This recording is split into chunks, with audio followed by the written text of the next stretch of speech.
तो यार एक बार के लिए ये चीज इमेजिन करके देखो कि तुम्हारी नई नई शादी हुई है एक खूबसूरत मोहतरमा के साथ और उसके साथ तुम पूरी जिंदगी अच्छे से बिताने के सपने देख रहे हो, लेकिन उसी समय तुम्हारे जीवन में एक ऐसी परिस्थिति आ जाती है जहाँ पे तुम्हारे सारे सपने टूट जाते हैं और इतने सालों से तुम्हारे फैमिली ने जो समाज के सामने इज्जत कमाई थी उसको भी टूटने के कगार पर होता है। और ये सब होता है वही तुम्हारे खूबसूरत मोहतरमा की वजह से जिससे तुमने रिसेंटली अरेंज मैरिज किया था। तो अगर ऐसा होता है तो तुम्हें कैसा लगेगा? और ऐसे ही कुछ कॉम्प्लेक्स स्टोरी को प्रेजेंट करती है एक socio crime thriller novel the bitter half by Simon. नमस्कार दोस्तों, मेरा नाम है हिमांशु शर्मा। मैं इस चैनल पे ऐसे बुक रिलेटेड कंटेंट्स को बनाता रहता हूं। तो अगर आपने मेरा चैनल सब्सक्राइब नहीं किया तो कर देना, क्योंकि यार मेरे वीडियोस को देखने वाले लगभग 87% लोगों ने मेरे चैनल को सब्सक्राइब नहीं किया है। भाई समझ के बोल रहा हूँ यार, बुरा लगता है भाई, आप लोग भी जानते हो यार।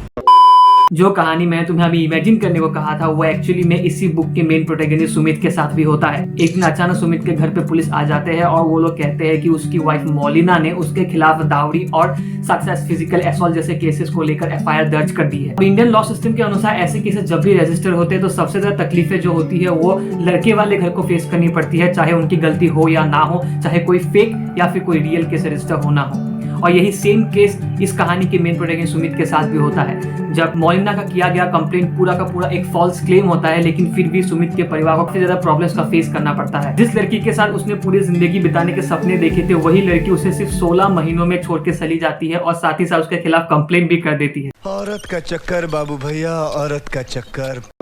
लेकिन सुमित के खिलाफ जो कंप्लेन किया जाता है उसके अंदर बहुत ही बड़ा पॉलिटिक्स होता है लड़की के बाप का। उसे ये लगता है कि सुमित का जो परिवार है वो काफी ज्यादा इज्जतदार परिवार है, तो उनके खिलाफ अगर ऐसे हार्मफुल एफआईआर होंगे रजिस्टर तो वो लोग आउट ऑफ कोर्ट सेटलमेंट करने के लिए आगे बढ़ेंगे और काफी ज्यादा पैसे उनको अलॉट कर देंगे लड़की और लड़कियों के घर वालों को। और इसी पैसों की लालच में लड़की का जो पिता होता है वो अपने बेटी मौलिना के साथ मिलकर एक मास्टर प्लान रचता है ताकि किस तरीके से सुमित और उनके परिवार से पैसा हड़पा जा सके। लेकिन उसके प्लान में पूरा का पूरा पानी फिर जाता है जब सुमित ये डिसाइड करता है कि वो आउट ऑफ कोर्ट सेटलमेंट नहीं करेगा बल्कि कोर्ट में जाकर केस करेगा और केस लड़के केस को जीतेगा। और इस पूरी कहानी के दौरान हमें एक amazing socio crime thriller story का एक्सपीरियंस होता है जहां पे आपको कोर्ट ड्रामा मिलेगा, रोमांस मिलेगा, हेट्रेट मिलेगा, लव मिलेगा, सब कुछ मिलेगा। और सबसे अमेजिंग बात तो यह है कि जब मैंने इस बुक के ऑथर साइमन से पूछा तो मुझे पता चला कि इस बुक का बहुत जल्द एक वेब सीरीज एडेप्टेशन भी आने वाला है और साथ ही साथ वो खुद इस बुक के सीक्वल के ऊपर काम कर रहे हैं। और ऐसी कहानी को वो मूवी बिल्कुल आनी चाहिए क्योंकि जो पूरी कहानी है वो कोई बॉलीवुड फिल्म से कम नहीं लगती। इस कहानी में कोर्ट ड्रामा है, इस कहानी में हर वो एलिमेंट है जिसके लिए एक रीडर को ये बुक पढ़ने के लिए मजबूर कर देगा। अब इस बुक के कुछ अट्रैक्टिव पॉइंट्स के बारे में बात कर लेते हैं। पहला प्लस पॉइंट है इस बुक के कैरेक्टर्स। इस बुक के जितने भी कैरेक्टर है वो सारे के सारे एक दूसरे से अलग है। कुछ कैरेक्टर्स तो काफी ज्यादा हार्श होते हैं और कुछ कैरेक्टर बहुत ज्यादा अनएक्सपेक्टेड रिएक्ट करते हैं, यानी कि आपको पहले ऐसा लगता है कि वो शायद कोई अच्छा इंसान है, भला इंसान है जो इनका भला करेगा, लेकिन बाद में जाकर पता चलता है कि वही इस चीज का मेन विलेन था। और इन सब चीजों से आपको वाकई में गूज़बम्स आ जाते हैं जब इसको पढ़ते रहते हो आप। सेकंड प्लस पॉइंट मैं कहूंगा स्टोरी। इस बुक की जैसी कहानी है उस तरीके की कहानी का कोई भी किताब मैंने आज तक नहीं पढ़ा है, तो ये मेरे लिए एक बहुत ही ज्यादा यूनिक एक्सपीरियंस था।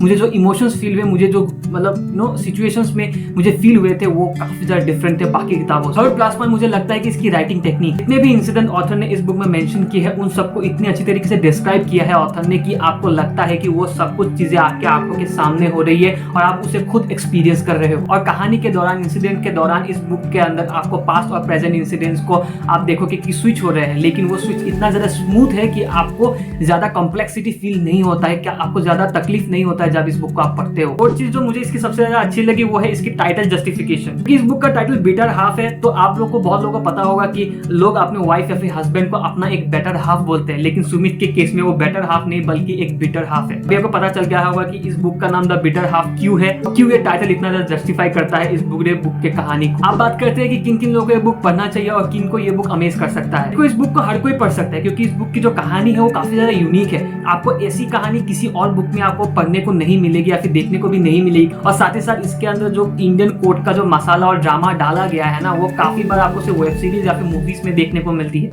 एक ऐसे बुक में नहीं देखने को मिलती। तो ये चीज भी आपको एक अच्छी अंडरस्टैंडिंग प्रोवाइड करेगी इस बुक के रिलेटेड। लेकिन अगर आपको गालियों से प्रॉब्लम है तो शायद वो एक कंसिडरेबल फैक्टर हो सकता है, क्योंकि बीच बीच में कुछ ऐसे सीन्स है जहाँ पे पुलिस आते हैं और पुलिस काफी ज्यादा वल्गर वर्ड्स का यूज करते हैं, लेकिन वो सब इतना ज्यादा भी है नहीं, इतना ज्यादा स्लैंग इस बुक में यूज नहीं किया गया है, थोड़ा सा फ्रेंडली रखने की कोशिश कर रहा है। और मुझे लगता है कि गालियों का बुक में होना कोई प्रॉब्लम होता नहीं है, क्योंकि वो एक रियलिस्टिक फील देता है, क्योंकि रियल लाइफ में अक्सर हम ऐसी गालियों सुनते रहते हैं, ऐसे गालियां मतलब देते रहते हैं, मतलब समझ जाओ तो पुलिस वाले देते रहते हैं। अगर इस बुक के रेटिंग की बात करूं तो गुडरीड्स में इस बुक को मिला है 4.3 स्टार की रेटिंग और साथ ही साथ अमेजोन में इस बुक को मिला है 4.7 स्टार की रेटिंग। दोनों ही प्लेटफॉर्म में आपको मेरा रिव्यू भी मिल जाएगा, अवेलेबल है वहां पे। आप जाकर वहां पे चेकआउट करके मेरा रिव्यू पढ़ के इस बुक को खरीद सकते हो और इस बुक को खरीदने का लिंक मैं डिस्क्रिप्शन में भी दे दूंगा। अगर आप इस बुक का कोई फिजिकल कॉपी खरीदते हो तो लगभग 280 या फिर 300 रुपए के आसपास ये बुक आपको मिल जाएगा। आप देख लेना कि कहाँ पे सस्ता मिल रहा है तो आप वैसे ले सकते हो। और अगर आपको किंडल वर्जन लेना है तो ये लगभग 123 रुपीज से 130 रुपीज के बीच में इसका प्राइस रेंज अक्सर होता है। तो उस तरीके से आप देख के इस बुक को खरीद सकते हो। मैं दोनों चीज की लिंक जो है डिस्क्रिप्शन में दे दूंगा। आज का बुक रिव्यू कैसा लगा कमेंट करना मत भूलना, क्योंकि मैं हर बार अपनी बुक रिव्यूज को इंप्रूव करने की कोशिश कर रहा हूँ, ज्यादा डिटेल बनाने की कोशिश कर रहा हूँ। तो अगर मैंने कोई इन्फॉर्मेशन मिस किया है तो उसको कमेंट में जरूर बताना और ये भी बताना कि आपने इस बुक को पढ़ा है कि नहीं और आप इस बुक को पढ़ना चाहते हो कि नहीं। ये सब कुछ कमेंट में बताना, क्योंकि जब इंटरेक्शन आप लोगों से मुझे होता है कमेंट सेक्शन में तभी मुझे अच्छी तरीके से मेरे जो पूरे वीडियो है उसके वैल्यू और उसके सिग्निफिकेंस के बारे में पता चलता है। तो अगर आपको मेरे ऐसे डिटेल रिव्यूज को देखना है जो मैंने प्रीवियसली करे हैं तो आप साइड में मौजूद इस प्लेलिस्ट में क्लिक कीजिए और ऐसे सारे ढेर बढ़िया रिव्यूज को देखिए। और अगर आपको द 1000 स्प्लेंडिड सन के बारे में जानना है, उसकी अनबॉक्सिंग देखनी है तो आप ऊपर मौजूद इस वीडियो में क्लिक कीजिए और इस वीडियो को देखिए। मिलते हैं आपको अगले वीडियो में ऐसे ही किसी अमेजिंग टॉपिक के साथ, लेकिन तब तक के लिए पढ़ाई लिखाई में ध्यान लगाओ, IAS बनो और देश को संभालो।